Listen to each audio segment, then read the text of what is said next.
Hey guys, this is Comic Uno, and today I'm doing a review for The Walking Dead. So let's start talking about this episode. Sorry last week I was not able to post a review. I was recording my Legends of Tomorrow podcast, so I wasn't able to do it. Next week I have a convention for New Jersey Expo, so I'm not sure if I'll be able to do it, but I'll let you guys know on Twitter and Facebook if I can do next week's episode for The Walking Dead.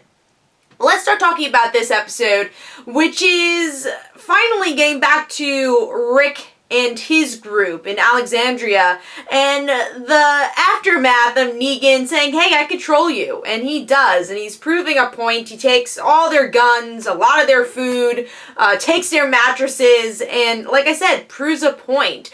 He's ready to kill if Rick doesn't get exactly what he wants, and there's some citizens of Alexandria or people of Alexandria who want to kind of go against Negan, want to go against Rick, but Rick realizes you gotta choose your battles, and Negan's not the battle I'm gonna choose right now, because we just can't defeat him, at least at this moment. Even people he cares about, like Daryl, he can't save right now, because he knows the odds are against him, so he's playing it smart.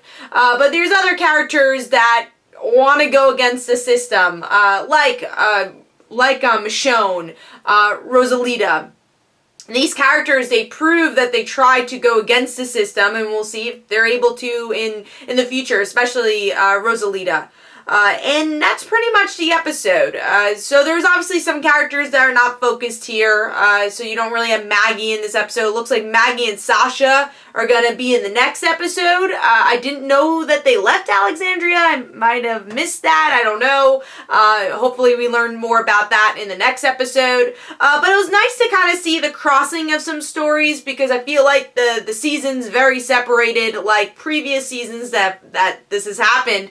But at least the Daryl story from last week was crossed into this story a little bit. I like that. But yeah, the character is focused here. Obviously, Rick. There's some other characters that are kind of like more second tier characters that are shown here. But yeah, the three main, Daryl, Rick, Rosalita, and Michonne. A little bit of Carl in this episode. But what did I think of the episode overall? This actually was longer than a normal episode. Usually it's an hour. This was an hour and a half, so it was a 90-minute episode. Did we need a 90-minute episode? I think that's the first question. I would say no. I don't think this needed to be an hour and a half, and I kind of hate when The Walking Dead does that, is just expand episodes for no reason.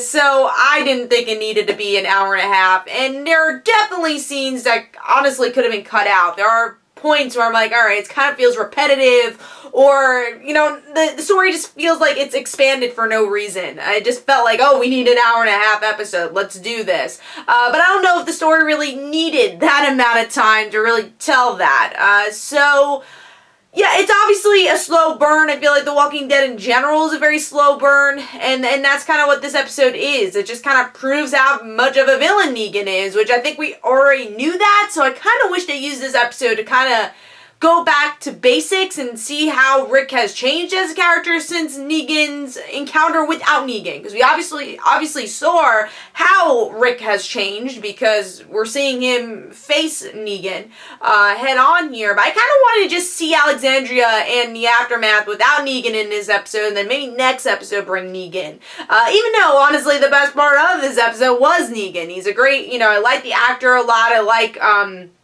the way he portrays the character. But like I said, the biggest negative to this episode, it didn't need to be an hour and a half, and it's a pretty slow burn. That's a huge negative of The Walking Dead in general. Everything feels very separated, but a lot of ways you have to do that because there's so many characters and so many little pieces going on to complete the big story puzzle here. So I thought this was an okay episode. I do think this was a better episode than the Daryl episode and the Carol episode, which I thought the Carol episode was very forgettable. And I'm looking forward to, I guess, what will be the Sasha and Maggie episode next week. So hopefully you guys enjoyed. This is Comic Uno. Don't forget to follow me on Twitter. Don't forget to like my Facebook page. Also, description below, there are links for my comic book, Like Father, Like Daughter. And don't forget to like the Facebook page of Like Father, Like Daughter. And I'll see you guys later. Bye.